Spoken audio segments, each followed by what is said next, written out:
Guys आप doctor के गए होंगे अगर आपका बुखार नहीं टूटता है और डॉक्टर आपको क्या कहता है कि भाई आपका एक ब्लड टेस्ट करवाना पड़ेगा एंड ये ब्लड टेस्ट क्या है? Blood culture. Now what is this blood culture?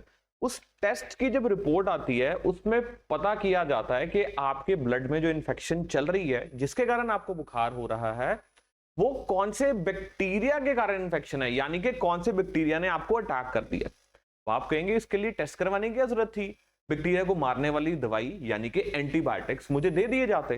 But यहीं पर कैच है, और कैच ये है कि बैक्टीरिया जो हैं वो ऐसे इवॉल्व हो चुके हैं कि कोई भी एंटीबायोटिक देने से वो मरते नहीं है। तो वो जो ब्लड कल्चर करवाया गया था ना, वो इसलिए करवाया गया था जस्ट टू चेक कि भाई अगर ये ई कोलाई बैक्टीरिया है, एस्टेरिची कोलाई बैक्टीरिया है, तो इसको मारने के लिए कौन सा ड्रग कारगर है, कौन सी कैटेगरी का एंटीबायोटिक जो है वो कारगर है, क्या वो उस पर असर कर रहा है। आई मीन टू से जो बैक्टीरिया है वो उस ड्रग से सेंसिटिव है या फिर रेजिस्टेंट है, कोई फर्क ही नहीं है।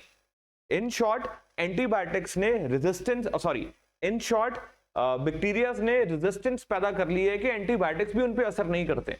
एंड अब सोचिए एक ऐसा सिनेरियो जिसमें ज्यादातर जो बैक्टीरियाज हैं वो कोई भी ड्रग से फर्क ही ना पड़े, उनको कोई भी ड्रग उनके ऊपर असर ही ना करे। लेटर से मेरे को इन्फेक्शन होगी, आपको होगी, हम काफी जानों को होगी, और जिस बैक्टीरिया ने हमें अटैक कर लिया वो ऐसा इवॉल्व हो चुका है कि उसके ऊपर कोई एंटीबायोटिक असर ही नहीं कर रही है। तो भाई फिर हम तो मर ही जाएंगे ना। अब हमारे लिए फिर कौन सी मेडिसिन रहेगी? कोई भी मेडिसिन नहीं रहेगी हमारे लिए। इसी को ही हम कहते हैं एंटी माइक्रोबियल रेजिस्टेंस, यानी कि जो माइक्रोब्स हैं जिसमें हम वायरस, बैक्टीरिया, प्रोटोजोआ सभी को कंसीडर करते हैं, उनके अंदर रेजिस्टेंस पैदा होगी। अब जितनी मर्जी मेडिसिन देते जाओ वो नहीं मरेंगे। आप कहेंगे ये कैसे चीज डेवलप हो जाती है, वो हम आगे बात करेंगे।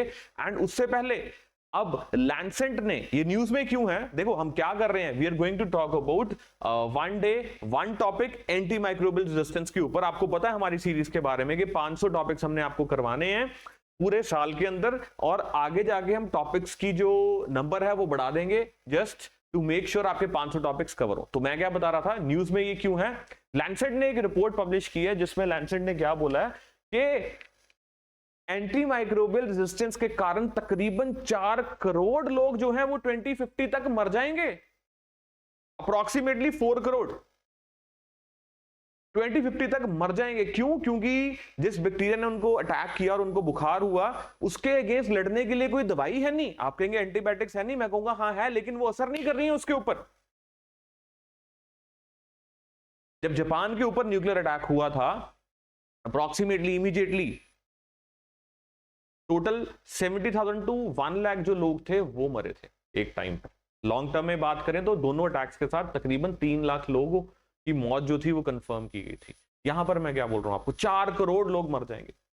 तो ये भी तो डेडली अटैक ही है, और इसका जिम्मेवार कोई देश नहीं है, हम खुद हैं, ह्यूमन बीइंग्स हैं, इररिस्पॉन्सिबल डॉक्टर्स हैं, सरकारें भी जिम्मेवार हैं, फार्मास्यूटिकल इंडस्ट्री भी जिम्मेवार है। WHO कहता है एंटी माइक्रोबियल रेजिस्टेंस जो पैदा हो रही है एंटीबायोटिक्स खाने, आई मीन टू से एंटीबायोटिक्स के मिसयूज के साथ साथ जो एंटीबायोटिक बनाए जा रहे हैं फार्मास्यूटिकल इंडस्ट्रीज में, उसके पॉल्यूशन के कारण भी ये चीज हो रही है।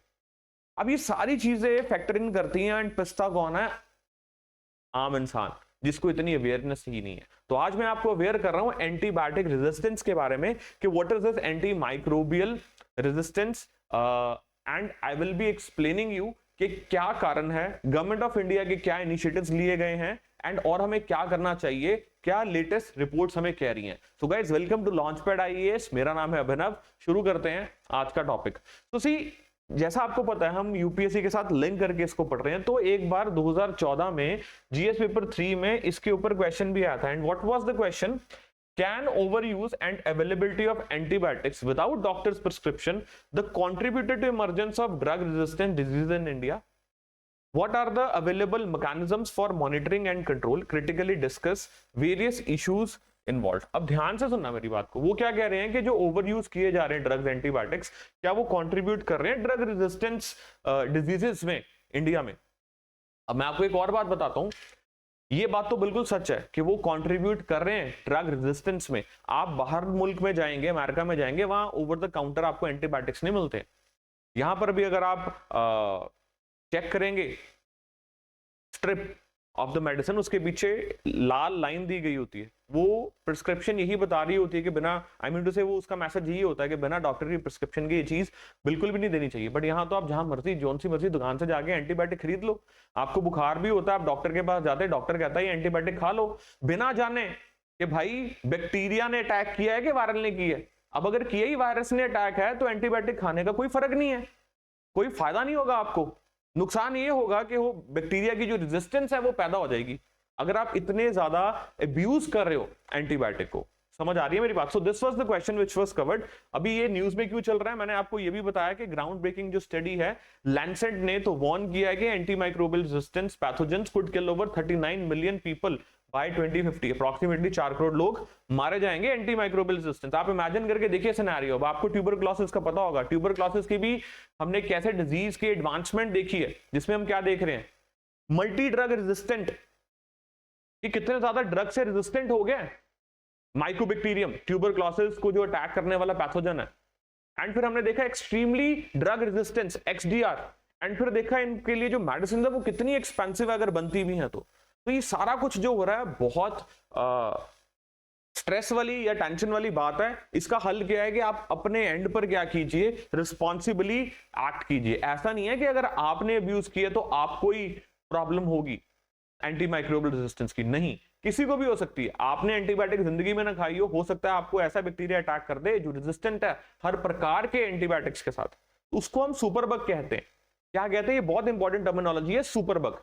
सुपरबग का मतलब क्या है, ऐसा पैथोजन, ऐसा बैक्टीरिया या वायरस जिसके ऊपर कोई भी दवाई असर नहीं कर रही है, वो इवॉल्व कर चुका है, वो कहता मारी जाओ मारी जाओ मारी जाओ, मेरी सेहत पे कोई असर नहीं है, मैं नहीं मरने वाला, और आपके पास कोई ऐसा हथियार ही नहीं है जिससे आप उसको मार पाए। उसका कारण क्या है, आपने पहले उसके ऊपर हथियार इतने यूज कर लिए हैं, थोड़े थोड़े थोड़े थोड़े थोड़े थोड़े, कि वो मरा तो कंप्लीटली था ही नहीं, वो रेजिस्टेंस डेवलप करता गया। उसको हुआ कि अच्छा ये 10 गोलियां मैं सहन कर लूंगा, 100 गोलियां मैं सहन कर लूंगा। अब आपके पास 100 गोलियों से ऊपर है ही नहीं मारने के लिए उसको, वो होता है सुपरबग। चलिए आगे देखते हैं। सो इस कॉन्टेक्स्ट में हम इसके बारे में बात करेंगे। अच्छा, वर्ल्ड हेल्थ ऑर्गेनाइजेशन ने भी first ever guidance on antibiotic pollution के बारे में बात की है, from manufacturing ahead of United Nation General Assembly. So क्या है ये, जो फार्मास्यूटिकल इंडस्ट्रीज एंटीबायोटिक्स बनाती है उसके कारण जो पॉल्यूशन हो रहा है उसके ऊपर भी वर्ल्ड हेल्थ ऑर्गेनाइजेशन ने बात की है। Now we will talk about कि इस वीडियो में हम कितने क्वेश्चंस के ऊपर चर्चा करेंगे। Number 1 is what is antimicrobial resistance and why is it a global concern. क्या है एंटीमाइक्रोबियल रेजिस्टेंस, जो मैंने आपको समझा दी है, एंड ये ग्लोबल कंसर्न क्यों है। What are the key factors contributing to rise of AMR India? India में एंटीमाइक्रोबियल रेजिस्टेंस इतनी क्यों बढ़ रही है, क्या कारण है। देन गवर्नमेंट ने कौन कौन से इनिशिएटिव्स लिए हैं इसको कॉम्बैट करने के लिए, वेरी मच इंपॉर्टेंट। इसी के ऊपर तो क्वेश्चन आया था, आपको ये चीज तो पता होनी ही चाहिए। ये चीज तो मैं समझा दूंगा, ये भी चीज मैं समझा दूंगा, लेकिन आपने जो नोट डाउन करना है, जैसे सुपरबग बताया, एंटीमाइक्रोबियल रेजिस्टेंस होता क्या है, क्या उसके कारण है, ऑफ कोर्स इनिशिएटिव्स जो गवर्नमेंट ने लिए। एंड लास्टली चौथा क्वेश्चन हमारा क्या होगा, what step should be taken to address the challenge of antimicrobial resistance in India. बहुत ही इंपॉर्टेंट एंड प्यारा टॉपिक है, समझने वाला टॉपिक है, रिस्पॉन्सिबल हो जाओगे अगर आप ये समझेंगे। Now what is antimicrobial resistance and why is it a global concern? तो global concern क्यों है वो तो मैंने आपको समझाई दी है, ये पढ़ के भी बताता हूं कि AMR is a condition जिसमें बैक्टीरिया, वायरस या fungi and parasites they are no longer responding to antimicrobial medicine. Antimicrobial medicines से रिस्पॉन्ड नहीं करते। आप एंटीवायरल दे दीजिए वो नहीं मरेंगे, आप एंटीबायोटिक दे दीजिए वो नहीं मरेंगे, आप एंटी फंगल मेडिसिन दे दीजिए, एंटी पैरासिटिक मेडिसिन दे दीजिए, वो मरेंगे ही नहीं। वो कहते हैं अब हमने अटैक कर दिया है, तुमने पहले हमें इवॉल्व कर दिया थोड़ा थोड़ा ड्रग देके, जैसे डॉक्टर ने लिखा आपको 7 दिन एंटीबायोटिक खानी है, आप 3 दिन खाते हैं, 5 दिन खाते हैं, यू फील गुड, लेकिन जो आपका बैक्टीरिया था ना वो कंप्लीटली थोड़ी मरा था, वो तो अधमरा हो गया था। अब जब अधमरा हो गया, 7 दिन मेडिसिन देते तो वो पूरी तरह मर जाता, लेकिन वो तो अधमरा था, 5 दिन बाद आपने गुड फील किया, आपने मेडिसिन रोक दी। अब 2 दिन में क्या हो रहा है, उसको मेडिसिन नहीं मिली, वो मरा नहीं, तो वो क्या करेगा, इवॉल्व होता जाएगा। अगली बारी हो सकता है कि 15 दिन देनी पड़े मेडिसिन, अगर हो सकता है कि वो मेडिसिन असर ही ना करे, तो वो रेजिस्टेंस पैदा कर गया। अब कोई और एंटीबायोटिक लेकर आओ जो उसको मारेगा, जिसका उसके ऊपर असर होगा। अगर उसका भी असर नहीं हो रहा, फिर कोई और लेकर आओ। ब्रॉड स्पेक्ट्रम नहीं असर कर रहा, कोई एडवांस एंटीबायोटिक लेकर आओ। कोई भी एंटीबायोटिक असर नहीं कर रहा, तो वो सुपरबग कहलाएगा। वो कहता अब जाओ ऐश करो, मैं मारूंगा आप सबको। तो ये भी तो एक लीथल वेपन ही है, समझिए इस चीज को। न्यूक्लियर हथियार, न्यूक्लियर बॉम्ब, अभी इंडिया पाकिस्तान की जंग लगी तो सब परेशान थे कि न्यूक्लियर हथियार ना चल जाएं, लेकिन ये भी तो हथियार हैं। जो साइलेंटली आपको मार रहे हैं, आपको समझ नहीं लग रही इस चीज का, और चला कौन रहे हैं हथियारों को, तो आप खुद चला रहे हैं अपने ऊपर। इस चीज को समझ के जाइए। As a result infections become difficult और इम्पॉसिबल टू ट्रीट, जैसा कि मैंने आपको बताया। Increase risk of disease spreads, severe illness, disability, death, and it is the result. अच्छा, ये क्यों होता है? Result of evolution of the microbes in a situation where there is misuse और ओवर यूज ऑफ एंटीबायोटिक्स। ये situation है जहां पर माइक्रोब्स इवॉल्व कर जाते हैं, मिसयूज होता है एंड ओवर यूज होता है किसका? एंटीबायोटिक्स का। Very much important. So what are key factors contributing to the rise of AMR in India? कौन से ऐसे की फैक्टर्स हैं which are contributing to rise of anti microbial resistance in India? तो excessive use of anti microbial drugs, जैसा मैंने आपको बताया, आप झूला छाप डॉक्टर्स के पास जाते हैं जिनको हम क्वैक कहते हैं। Okay, you understand quack? जिनके पास कोई डिग्री नहीं होती है, दे आर नॉट एमबीबीएस, ऐसे मोहल्लों में, बस्तियों में खुले होते हैं।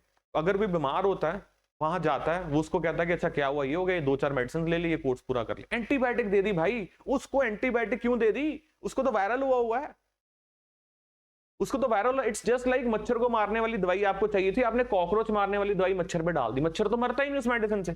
जिस मेडिसिन से कॉकरोच ने मरना था, उसको आपने मच्छर को दे दिया। अब मच्छर को कोई फर्क ही नहीं है इस चीज से। अब वो थोड़ी थोड़ी फैलती जाएगी मेडिसिन एनवायरमेंट में भी, और जो कॉकरोच है वो इवॉल्व हो जाएगा, क्योंकि वो कहेगा तो थोड़ी सा ड्रग आया मेरे पास, उससे मुझे कोई फर्क नहीं है, लेकिन इवॉल्व हो गया, रेजिस्टेंस पैदा करता जाएगा। आ रही बात समझ? जैसे यार समझ लो, बचपन में आपको एक थप्पड़ असर करता था, आपको पढ़ने शुरू हो गए, फिर उसके बाद 2-4 थप्पड़ पढ़ने शुरू हो गए, आपको कोई असर नहीं, फिर 10 थप्पड़ पढ़ने शुरू हो गए, फिर भी कोई असर नहीं। धीरे धीरे आपको थप्पड़ों की आदत पड़ गई। अब आप कहते हैं कि जितने मर्जी पढ़े, मेरे को तो कोई असर है ही नहीं, तो आप सुपर बग हो गए। अब आप तंग करेंगे सभी को, ठीक है? So lack of hygiene practice, lack of proper diagnostic, pharmaceutical waste. हाँ, मैं ये नहीं कह रहा कि बचपन में 20 थप्पड़ टीचर मार देती है और काम खत्म हो जाता। That's not, I was trying to tell you point और make you understand. Okay, I hope it is clear, ठीक है? तो अनरेगुलेटेड एक्सेस टू एंटीबायोटिक्स, जैसा कि मैंने आपको बताया, जाइए केमिस्ट के पास, वो एंटीबायोटिक दे देगा। नाम बोलिए कौन सी चाहिए, वो दे देगा। अब भाई आप डॉक्टर हो, आप कैसे दे रहे हो और आप कैसे ले रहे हो, आप क्यों बोल रहे हो उसको जाके? फर्दर मोर एंटीबायोटिक्स का इस्तेमाल एनिमल हस्बेंड्रीज में, फिर इनके वेस्ट निकलते हैं बाहर, पोल्ट्री सेक्टर्स में, हर जगह एंटीबायोटिक का इस्तेमाल हो रहा है। और मेरे ख्याल से तो कोई दुनिया की ताकत इंडिया में रोक नहीं पाएगी drug resistance, I mean to say, हाँ यस, एंटी माइक्रोबियल रेजिस्टेंस। जो बैक्टीरियाज हैं वो ड्रग रेजिस्टेंस होंगे ही होंगे।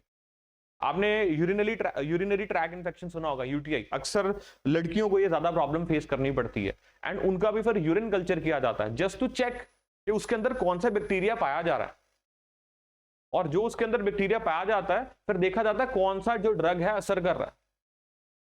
आई टेल यू स्टोरी, मेरे किसी रिलेटिव में यूटीआई हुई थी किसी को, और उन्होंने जब कल्चर करवाया, यूरिन कल्चर, तो उसमें जो रिपोर्ट आई वो इतनी अलार्मिंग थी कि वो जो बैक्टीरिया था वो हर एक ड्रग से रेजिस्टेंट था, हर एक ड्रग से रेजिस्टेंट था, कोई भी ड्रग उस पर काम ही नहीं कर रहा था। Can you imagine that? फिर उन्होंने दोबारा करवाई रिपोर्ट 3 दिन बाद, फिर उसमें 3-4 मेडिसिन आ गई जो उस पर असर कर रही थी, एंड थैंकफुली वो फिर मेडिसिन दी गई एंड पेशेंट वाज फाइन। आप समझ रहे हैं? लेकिन कितना मुश्किल हो सकता है ऐसा।